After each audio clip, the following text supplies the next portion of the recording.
fait à son image des religions.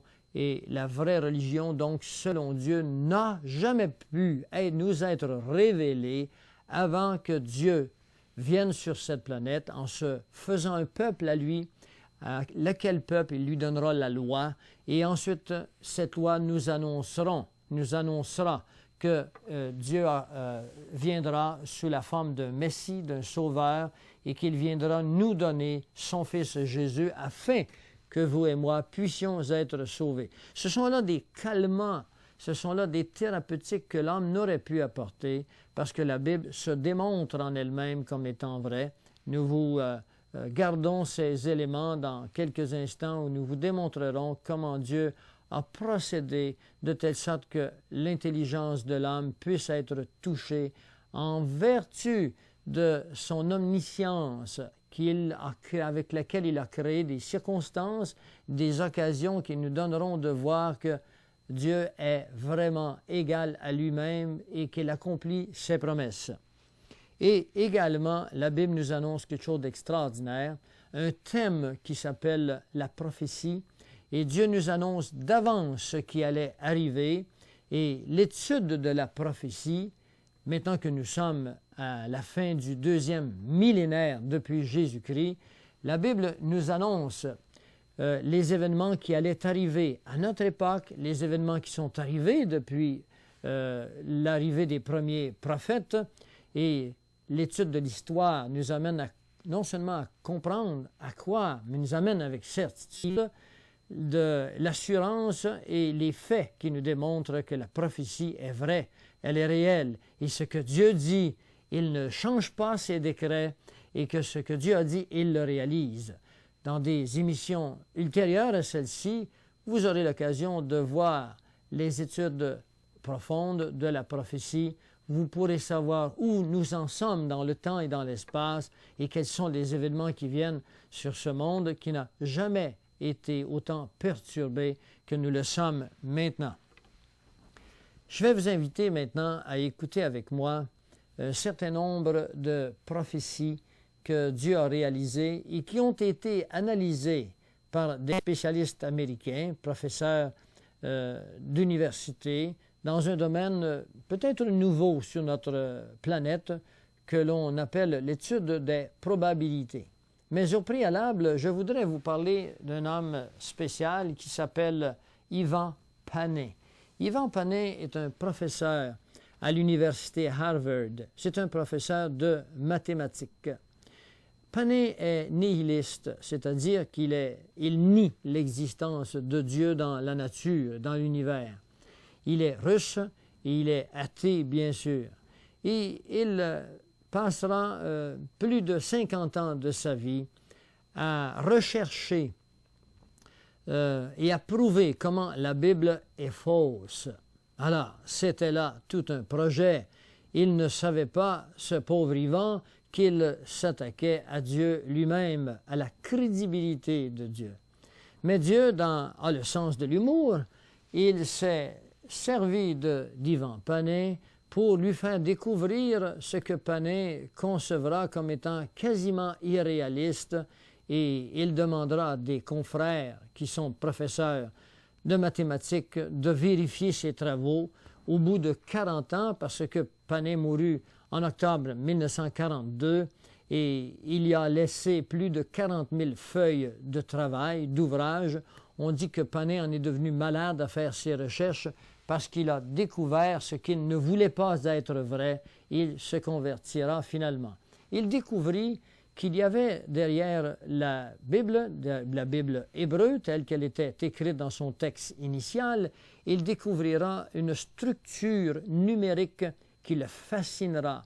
Et puis finalement, il découvrira que toute la Bible a été écrite en fonction d'une structure qu'aucun homme n'ait pu écrire, parce qu'on a demandé à des érudits d'écrire quelques phrases qui contiendraient la structure numérologique telle que Panet l'a découvert, et après quelques phrases seulement, écrites par des érudits, des centaines d'erreurs se produiront.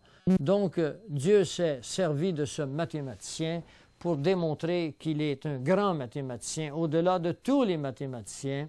Et Panet découvrira que derrière les lettres de la Bible, parce qu'en hébreu, il n'y a pas de chiffres, les lettres sont des chiffres, qu'il y a une correspondance et une harmonie parfaite qui démontre que les chiffres reviennent.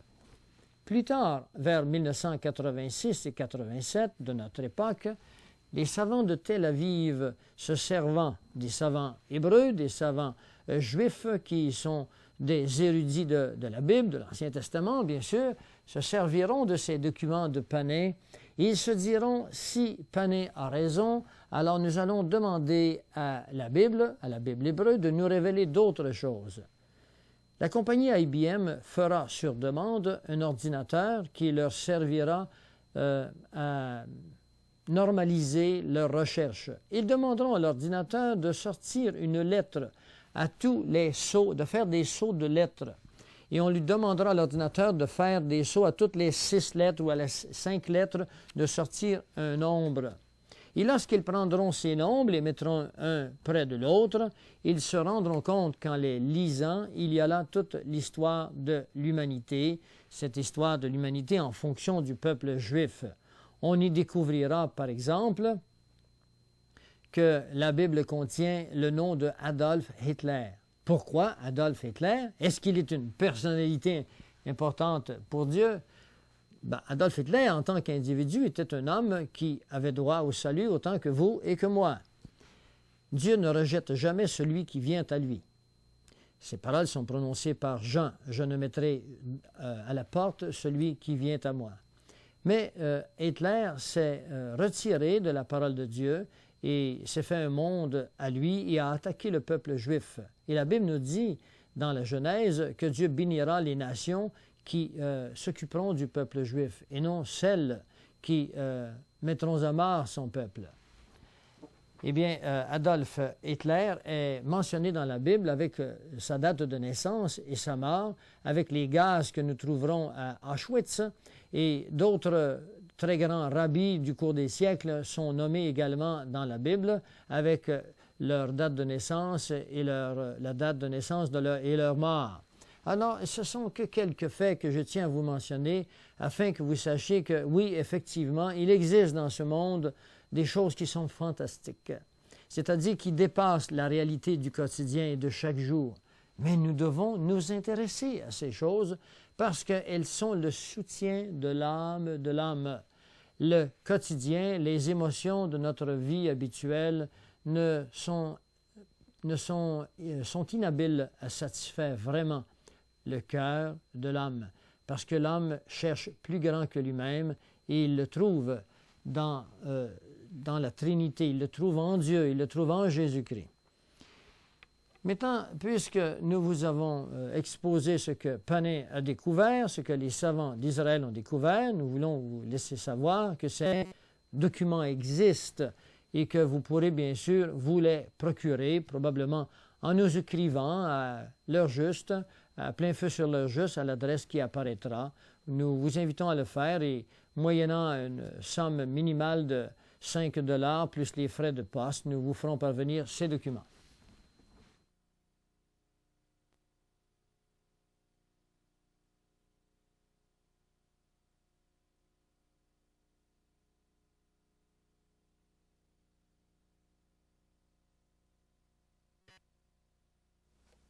Afin de vous parler de la personne de Jésus-Christ, nous pouvons vous parler de la Bible. Mais afin de mettre en évidence la Bible, nous pouvons également mettre en évidence la personne de Jésus-Christ. S'il est un seul mot qui résumerait toute la Bible, ce mot s'appellerait Jésus-Christ. Je vais vous inviter maintenant à réfléchir avec un parallèle ou une analogie que nous rencontrons dans notre monde. Lorsqu'un homme politicien fait des promesses et qu'il ne les garde jamais, est-ce que vous seriez porté à retourner aux urnes et à voter pour cet homme qui ne tient jamais ses promesses?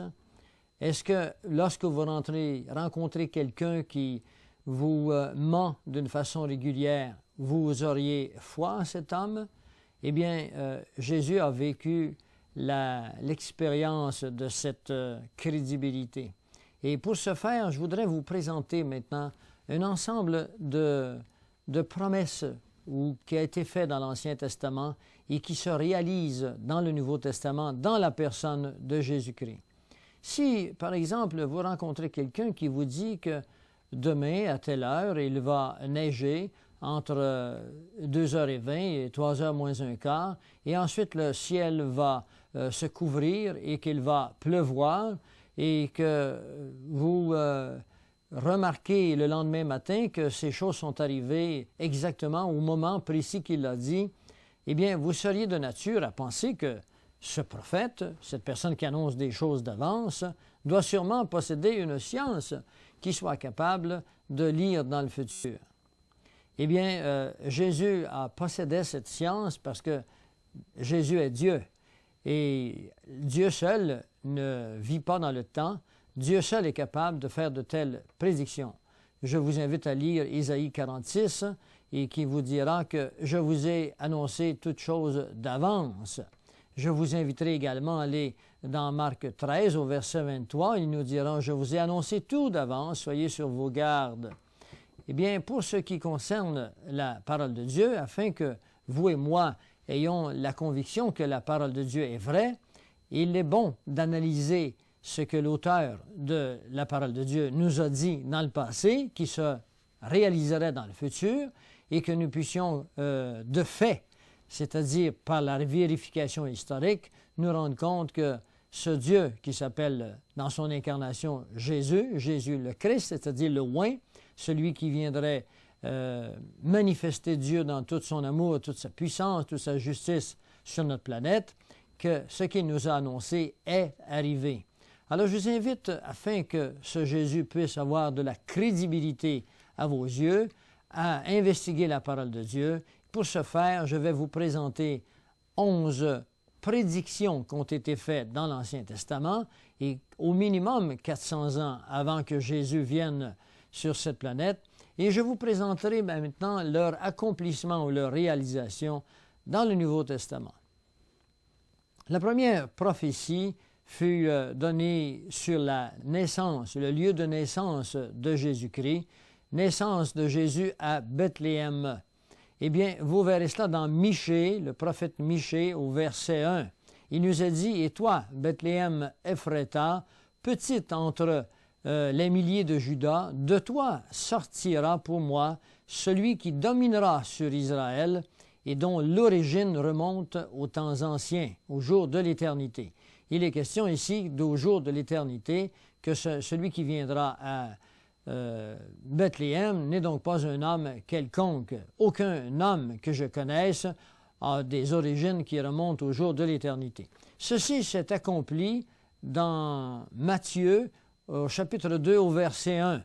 Matthieu nous dit « Jésus étant né à Bethléem, en Judée, au temps du roi Hérode, voici des mages d'Orient arrivèrent à Jérusalem. » Alors, c'est la réalisation de la prophétie et les professeurs en mathématiques de probabilité nous disent que la possibilité que cela s'accomplisse était des chances de 1 sur 200.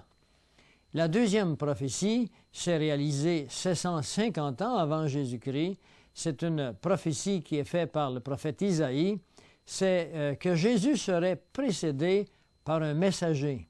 Alors, nous voyons ça dans Isaïe 40 au verset 3. « Une voix crie, préparez au désert le chemin de l'Éternel, aplanissez dans les lieux arides une route pour notre Dieu. » Cela s'est accompli dans Matthieu 3 au verset 1 et 2 où il nous est dit « En ce temps-là, parut Jean-Baptiste prêchant dans le désert de Judée. Il disait « Repentez-vous, car le royaume des cieux est proche. » Selon les calculs de probabilité de ces scientifiques, les chances que cela se réalise étaient de 1 sur 20. Pourquoi 1 sur 20 plutôt qu'une sur 50 ou pourquoi 1 sur 200 plutôt que sur 1000 ou que sur 2?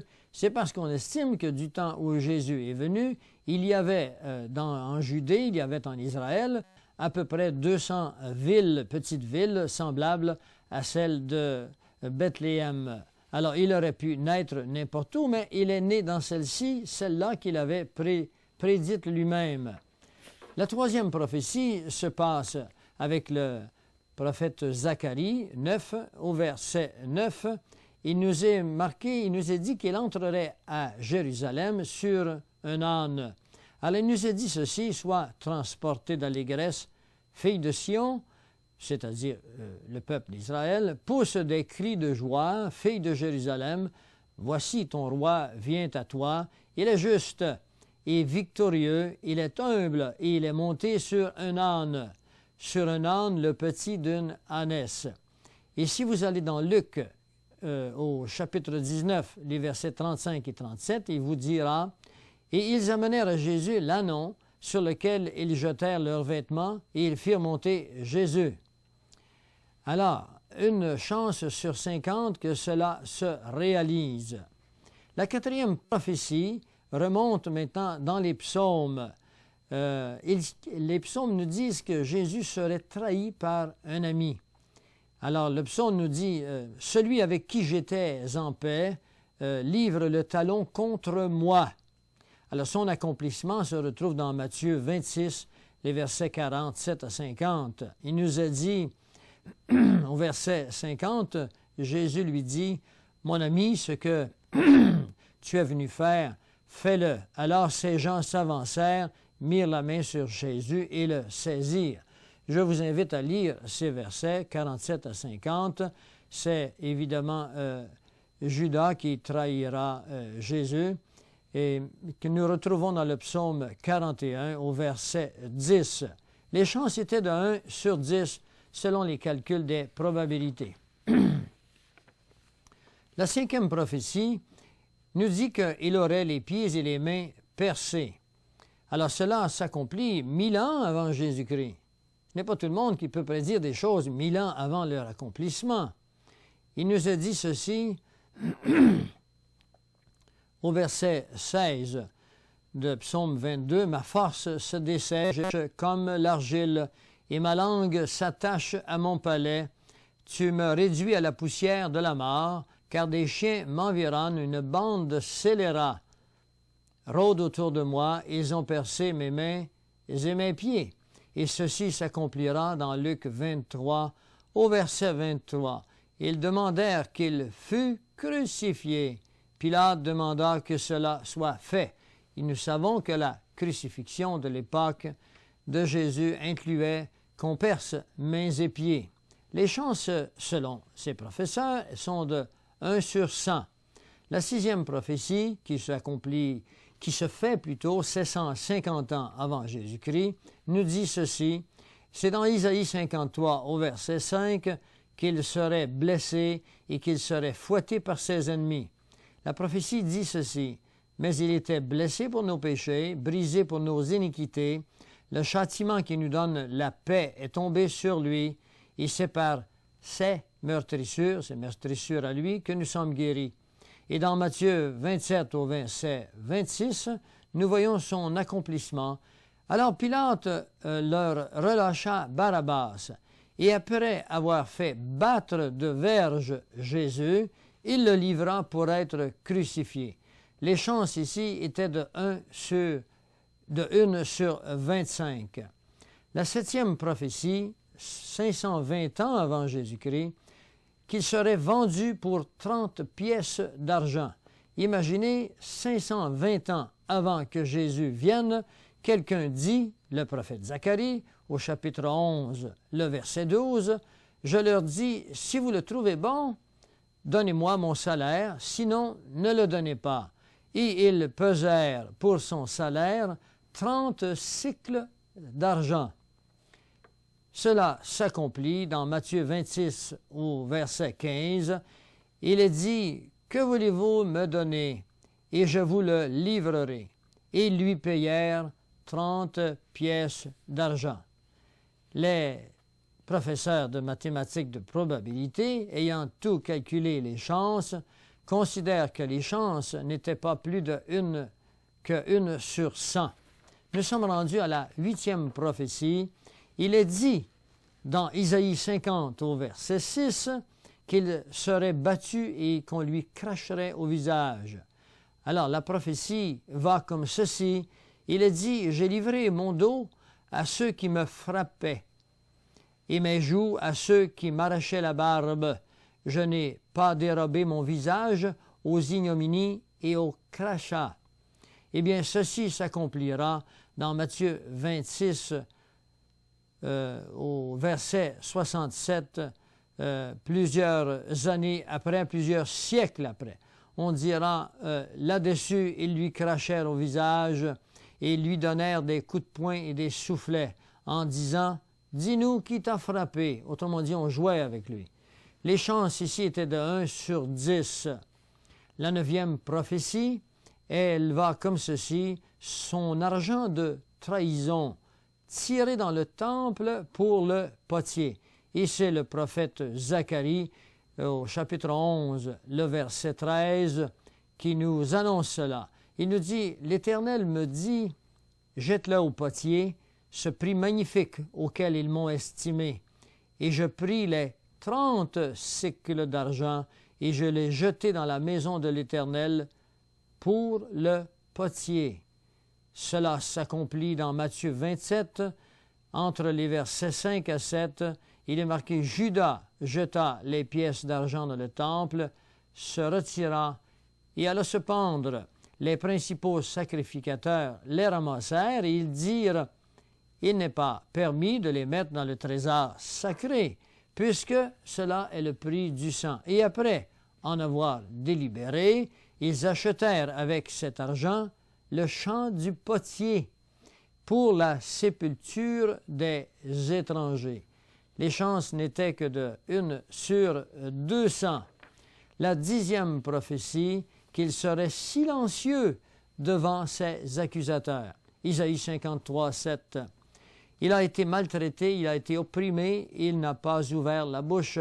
Semblable à un agneau qu'on mène à la boucherie, à une brebis muette devant ceux qui la tondent, il n'a point ouvert la bouche. L'accomplissement de cette prophétie, vous la trouverez dans Matthieu 27, entre les versets 12 à 14.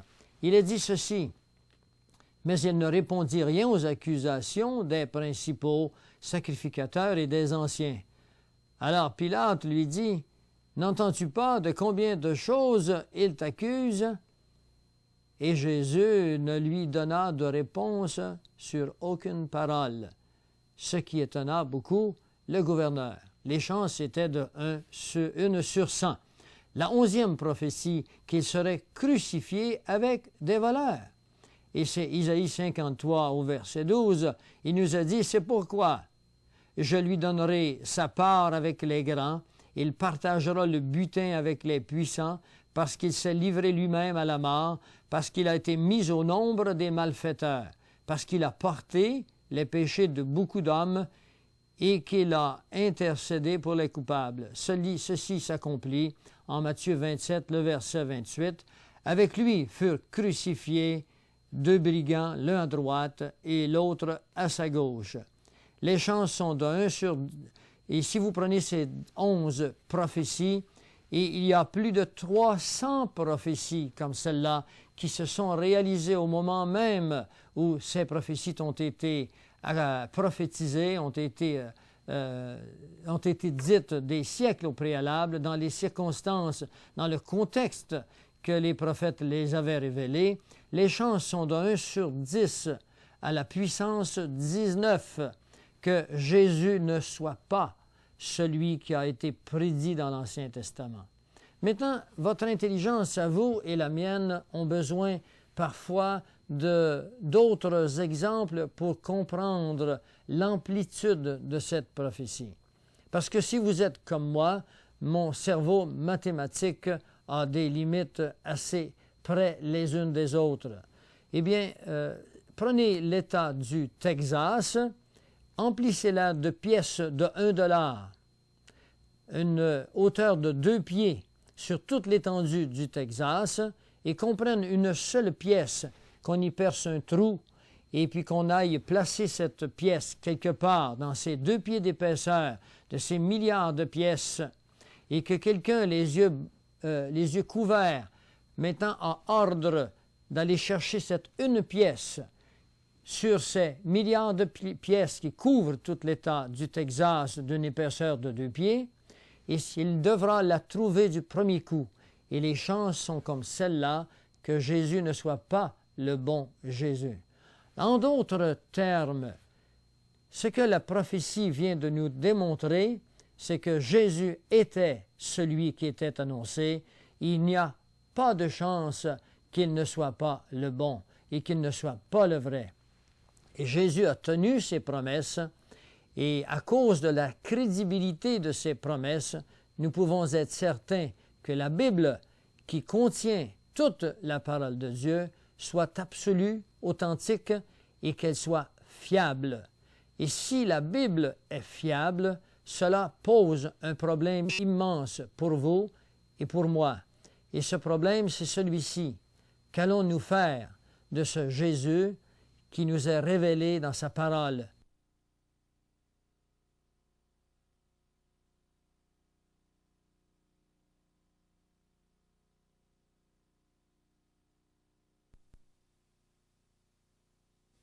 Bonjour, nous vous souhaitons maintenant une autre bienvenue dans le deuxième thème de cet exposé que nous appellerons la foi.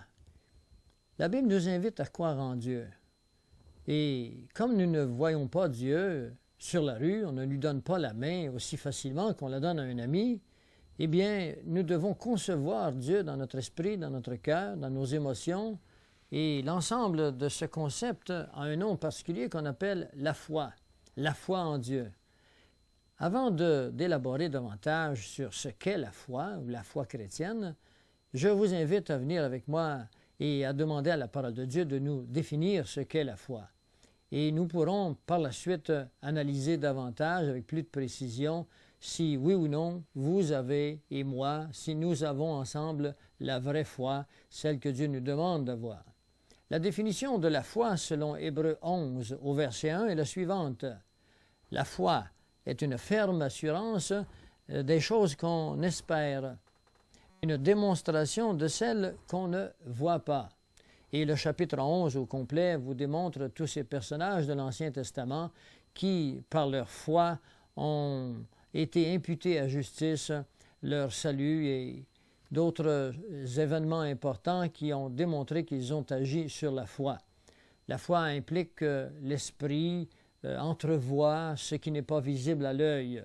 Ainsi, par exemple, si je vous touche et si je suis en votre présence, eh bien, vous n'avez plus besoin de la foi pour savoir si cela est vrai ou pas. Vos sens vous le révèlent. La vue, le goût, le toucher sont des sens qui nous amènent à être en contact avec les gens, avec les choses, sans que nous ayons besoin d'avoir foi.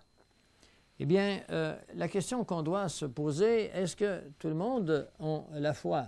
Est-ce que vous et moi avons la bonne foi? Il y a deux choses importantes. Il y a la foi en elle-même et la bonne foi. D'abord, disons que la foi, ça vient d'un mot grec et qui veut simplement dire avoir confiance. Nous avons tous confiance en quelque chose. Effectivement, lorsqu'on demande aux gens s'ils ont la foi, nous sommes sujets à des réponses multiples qui ont des définitions et qui ont des conséquences également très multiples. Lorsqu'on demande aux gens « Croyez-vous à ceci ou à cela ?» ils diront par exemple « Moi, je crois à ceci ». Un autre dira « Moi, j'ai foi en cela ». Mais la vraie question que nous devons nous poser pour ce qui est de la foi chrétienne, eh bien, pour cela, nous devons aller dans la parole de Dieu et nous demander, ou demander à la parole de Dieu qu'elle réponde elle-même à cette question. Quelle est donc la source de la foi? Et pour cela, je vous invite à ouvrir la parole de Dieu dans le chapitre 10 de Romains au verset 17. Il nous est dit ceci, et ce verset est bien sûr un verset que, en tant que croyant, vous devez connaître par cœur, de telle sorte que ce soit quelque chose auquel vous référez chaque jour. La foi, nous dit Romains, vient de ce qu'on entend. Donc, la foi est donc le résultat des choses qui nous sont enseignées. Et cela n'est pas autre chose qu'un principe de la pédagogie. pour croire à quelque chose, pour comprendre quelque chose, il faut que nous l'entendions. La foi vient de ce qu'on entend. C'est un principe pédagogique. Et là, il y a une virgule. Et cette virgule, maintenant, va ouvrir toute notre pensée et va nous donner une direction de telle sorte qu'on ne croit pas ce qu'on décide de croire. Il nous a dit ceci, la foi vient de ce qu'on entend et